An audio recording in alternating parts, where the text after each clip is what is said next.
And అట్లనే గురించి అంటే కొంతమంది ఉంటారు చాలా దరిద్రంలో ఉంటారు. ఎందుకంటే వాళ్ళు ఏది చేయాలన్నా కూడా అది అసలు అవ్వదు. ఏ పని స్టార్ట్ చేయాలన్నా అవ్వదు, ఏ బిజినెస్ స్టార్ట్ చేయాలన్నా అవ్వదు, ఏదైనా జాబ్లో సెటిల్ అవుదామన్నా అవ్వదు. లైఫ్లో ఈవెన్ పెళ్ళే కావచ్చు, సెటిల్మెంట్ అనేది లేదు. ఫినాన్షియల్గా కూడా అస్సలు స్ట్రాంగ్గా లేరు. సో ఇలాంటి వాళ్ళు మీ దగ్గరికి వస్తే ఒకవేళ కామాఖ్య టెంపుల్కి రావాలనుకుంటే మీరు సజెస్ట్ చేస్తారా? ఎందుకంటే వాళ్ళు ఎఫర్ట్ చేయలేరు కదా మనీ. సో ఎట్లా అంటారు? మాది ఎఫర్ట్ చేస్తారా లేదనేది వాళ్ళ డిపెండెన్సీ మీద ఉంటుంది. ఇప్పుడు అది దూరం దూరం అంటున్నారు, మరి వాళ్ళకు తిరుపతి దూరమే, కానీ అక్కడి నుంచి వస్తారు కొంతమంది పండాలు. మనం ఏమైనా చెప్తారనమాట, గురుజీ మై ఓ మంత్ మే తిరుపతి ఆతా హూ అంటారు. మరి వాళ్ళు వస్తారు, అది ఎవరి యొక్క వాళ్ళ శక్తి సామర్థ్యాల మీద దర్శనం చేసుకోవచ్చమ్మా, దానికైతే నేనేం చేయలేను. మీతో వస్తే ఓకేనా గురూజీ? అంటే మీతో వస్తే అక్కడ అమ్మ నేనైతే ఎవరిని ఏం తీసుకుపోయే ప్రోగ్రామ్ ఏం లేదు. పూజలు ఉంటాయి, పూజలప్పుడు క్లయింట్లే వస్తారు డైరెక్ట్ కామాఖ్యకి. వాళ్ళు ఎక్కడెక్కడ నుంచో, నాకు ఎక్కువ ఎన్ఆర్ఐ క్లయింట్స్ ఉంటారు, ఏ దేశాల నుంచో కామాఖ్యకు వస్తారు. నేను ఇటు బెంగళూరు నుంచి వెళ్ళిపోతూ ఉంటాను, అక్కడ మీట్ అవుతాము.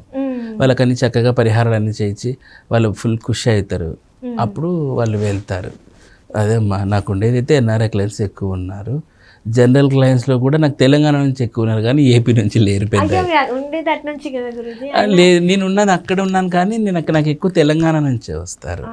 తెలంగాణ ఏమో తెలియదు, కానీ నాకు ఫస్ట్ నుంచి తెలంగాణ నుంచి క్లయింట్లు ఎక్కువ, ఏపీ నుంచి చాలా తక్కువ. చాలా వరకు ఒకటి ఉంది గురూజీ, ఏంటంటే అమ్మవారికి అంటే తెలియని వాళ్ళు అది తెలిసి తెలియక అంటారో ఏదో నాకు తెలియదు, కానీ చాలా వరకు అదే అమ్మవారిని పూజిస్తున్నారు, వీళ్ళు ఇట్లా మద్యం ఇస్తున్నారు, అంటే దేవతకి మద్యం ఎట్లా ఆఫర్ చేస్తున్నారు, మాంసం ఎట్లా ఆఫర్ చేస్తున్నారు, అట్లాంటివి చెయ్యొద్దు కదా అన్నట్టు మాట్లాడుతుంటారు. కానీ ఇక్కడ చూసుకుంటే అమ్మవారి పోచమ్మ టెంపుల్లో కావచ్చు, రేణుక ఎండ్లమ్మ టెంపుల్లో కావచ్చు, కట్టమైస అమ్మవారే కావచ్చు, వీళ్ళందరికీ మనం ఏం చేస్తున్నాం? అదే కదా, బలిలే ఇస్తున్నాం కదా. ఇప్పుడు ఇది మేకను బలి ఇవ్వడము, లేకపోతే కోడిని. అందుకమ్మా పెద్దమ్మ తల్లి ఇట్లాంటి దేవతలకు కానీ, చిన్న చిన్న గ్రామ దేవతలకు కానీ అందరికీ బలులే ఇస్తున్నాం. మనం ఆల్కహాల్ ఇస్తాం ఖచ్చితంగా, మరి కళ్ళు అంటాం, కళ్ళు ఇస్తాము. ఇంకా మా సైడ్ ఘటం అని కూడా అంటారు, దాని పేరు కళ్ళుకే ఇంకొక సినిమా అనమాట. సో ఇలా ఇస్తున్నారు, ఇక్కడ లేని అబ్జెక్షన్స్ కామాఖ్యది వెంటనే వీళ్ళకి పొడుచుకొని వచ్చేస్తారు. వీళ్ళు ఏది అని వస్తారనమాట. అది వాళ్ళ మూర్ఖత్వానికి వదిలేయాల్సినదే, మనం ఏం చేయలేం. అంటే కామాఖ్య అమ్మవారు అంటే మేము విన్నది, అంటే మీరు చెప్పింది ఏంటంటే ఇది కాదు, పిల్లలని కాదు, అది ఏదైనా కూడా అని చెప్పేసి అన్నారు. అట్లనే ఈ శత్రు సంహారం అన్నట్టు కూడా మాట్లాడారు. అండ్ అట్లనే చూసుకున్నట్టు కెరియర్ వైజ్గా ఎట్లా ఉంటుంది గురుగారు? అంటే ఇప్పుడు చాలా బాగా చదువుకున్నారు, కానీ ఏదో ఆటంకం, ఖచ్చితంగా విదేశాలకు వెళ్ళాలన్న ఆటంకం, ఇక్కడ ఒక మంచి ఉద్యోగం రావాలన్న ఆటంకం కలుగుతుంది. ఇలాంటి వాళ్ళకు కూడా ఎనీ ప్రాబ్లం మీరు కామాఖ్య రావచ్చు. చెప్తున్నా కదా, నవగ్రహాలను శాసించే ఆ దశమహావిద్యలు కూడా అక్కడే ఉన్నారు అంతా.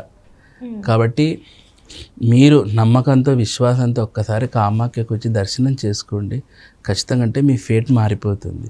దశమహావిద్యలు కొలువై ఉన్నారు అక్కడ. మీ జాతకమే లేదు, ఫర్ ఎగ్జాంపుల్ జాతకం లేని వాళ్లకు ఆరాధ్య దైవమైన త్రిపుర భైరవి కూడా అక్కడే ఉన్నారు. జాతకం లేని వాళ్ళు ఉంటారు కొంతమంది, ఎలా మరి మేము ఎట్లా కనుక్కోవాలంటారు. అట్లాంటి వాళ్ళకి త్రిపుర భైరవి మాత ఉన్నారనమాట, ఆమె చేస్తారు. మీరు జీవితంలో ఏదైనా కానీ కార్యాలన్నీ అడ్డుపడుతున్నాయి, మీ లైఫ్లో గ్రోత్ లేదు, ఇలాంటప్పుడు పూర్వజన్మ కర్మను తొలగించి చిన్నమస్తా మహారాణి ఉన్నారు. ఇలా రకరకాల పాయింట్లు మనం మాట్లాడుకోవచ్చు కామాఖ్య గురించి. పూర్వజన్మ సుకృతం అంటే మంచి జరిగినప్పుడు పూర్వజన్మ సుకృతం కావచ్చు, అందుకే ఇట్లా అవుతుంది. ఏదన్నా నెగిటివ్ జరిగినప్పుడు ఏ జన్మలో ఏ పాపం చేశాను అని చెప్పేసి మాట్లాడుతూ ఉంటారు గురూజీ. సో ఇప్పుడు మరి ఇట్లా ఈ పూజలు చేసిన తర్వాత చాలా మంది అంటారు, ఏదో పాపం చేశాను కాబట్టి పూజ చేశాను కాబట్టి, పూజ చేసిన వెంటనే నేను పూజ చేసేసిన కానీ నాకు అంతా సెటిల్ అవుతుంది అని చెప్పి చాలా మంది అంటారు. వాళ్ళే ఎట్లా మాట్లాడతారు, పూజ చేసిన ఆయన ఎందుకు నాకు రిజల్ట్ రావట్లే అని కూడా మాట్లాడుతుంటారు. దీని మీద మీ అభిప్రాయం ఏంటి? చూడమ్మా, పూజ చేసినాక తర్వాత పోస్ట్ వర్క్ అనేది కొంచెం ఉంటుంది. ఏంటి అంటే మీరు జపం చేసుకోవాలి. జపం చాలామంది ఇక్కడ ఫెయిల్ అవుతూ ఉంటారు, జపం చేయరు. ఒక్కొక్క దేవతకి లక్షల్లో ఉంటాయి జపాలు. కొంతమంది నాకు తెలిసి ఎన్ఆర్ఐ క్లయింట్ సాఫ్ట్వేర్ వాళ్ళు ఉంటారు కదా, గురించి చెప్పమంటే మేము సాఫ్ట్వేర్ జాబ్ ఉంది ఎట్లా అంటారు. నేను చెప్తానండి, మినిమం ఇంత కౌంట్ డైలీ చేసుకోండి. యూట్యూబ్కి టైం స్పెండ్ చేస్తారు, ఆ టైం జపాన్కి స్పెండ్ చేయండి, ఖచ్చితంగా అంటే రిజల్ట్ వస్తుంది అని నేను చెప్తాను. ఇక అప్పటికీ రాలేదు అంటే ఇంకా వాళ్ళ పూర్వజన్మ అక్కడికి కొంచెం తీసేసింది అని అమ్మవారు నా అంచనా ప్రకారం. కొంచెం తీస్తుంది, మళ్ళీ తీస్తుంది, మళ్ళీ తీస్తుంది, అలా ఒకటేసారి తీసేచ్చండి. మరి వాడి కర్మ ఎలా ఉందో మనం చదవలేం కదా, అది ఆమెకు తెలుసు. ఇప్పుడు పోయిన జన్మలో ఏం చేశాడో ఏమో, ఎవరైనా గుద్ది చంపినాడా, చిన్నపిల్లల్ని చంపినాడా, రేప్ చేసినాడా, ఎట్లా అనేది ఆమెకు తెలుస్తుంది. అవన్నీ మనం ఊరికే బాదుకుంటాము, మాకెందుకు ఇన్ని కష్టాలు, మాకెందుకు ఇన్ని కష్టాలు అని. మరి ఎందుకు ఇలా అంటే అంతే. అట్లంటే మా అన్నగారు చాలా గొప్ప భక్తులు కామాఖ్యాదేవికి. కూర్చున్న జయమ అనేవాడు, నిలబడిన జయమ అనేవాడు. జయమ కామాఖ్య ముద్ద ఇట్లా పెట్టుకున్న జయ చిన్నమస్త అనేవాడు. కూర్చున్న చిన్నమస్త, లేచిన చిన్నమస్త. కారిడోర్ తీసిన జయమ అనేవాడు. హార్ట్ స్ట్రోక్ వచ్చి చచ్చిపోయాడు. సో అంతటి భక్తుడు మళ్ళీ ఎలా చనిపోయినాడు? హార్ట్ ఇది అయిపోయి చనిపోయినాడు. మరి అమ్మవారు ఏం చేస్తున్నారు అని చెప్పి చాలామంది అడిగారు నాకు. ఏం చేస్తున్నారు మళ్ళీ, మీరు అంతగా ప్రార్థిస్తారు కదా అంటే నేను ఒకటే చెప్పాను. ఆదిశంకరాచార్యుల వారు 32 ఏళ్ళకే చనిపోయాడు.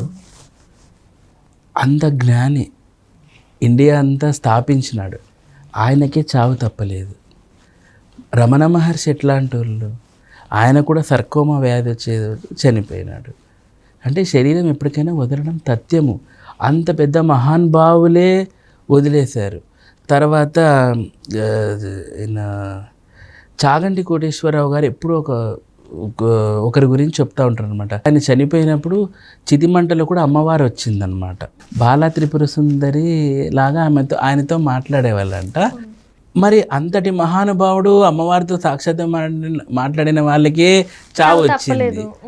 మరి మా బ్రదర్ ఎంత కూర్చున్న కామాఖ్యాదేవి అనుకున్నారు కదా, కామాఖ్యాదేవి అని చెప్పిందా, నువ్వు కామాఖ్య చెప్తే నీకు చావు రాకుండా చేస్తానని చెప్పిందా? మంచి మంచి తపోధనులకే చావు వస్తుందండి. ఇది నేను చెప్పాను అక్కడ చాలా. అంటే నేను ఎందుకు ఇలా చెప్తున్నానంటే, మనం జరిగే తప్పిదాలకి అమ్మవారిని బ్లేమ్ చేయకూడదు అనేది నేను ఇక్కడ ఈ పాయింట్ చెప్తున్నాను. అర్థమైందా?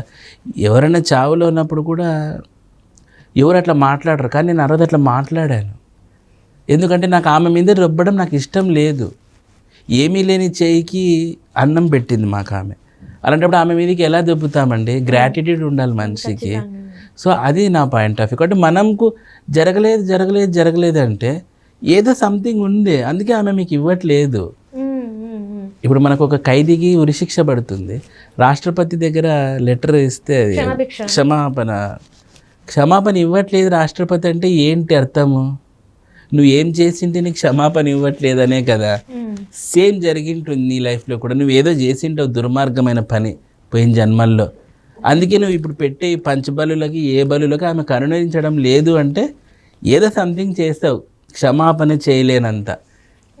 మనం అప్లికేషన్లు ఇస్తున్నామమ్మా క్షమించు అని, ఆమె ఇవ్వట్లేదంటే నువ్వు ఏదో సంథింగ్ ఇస్ దేర్.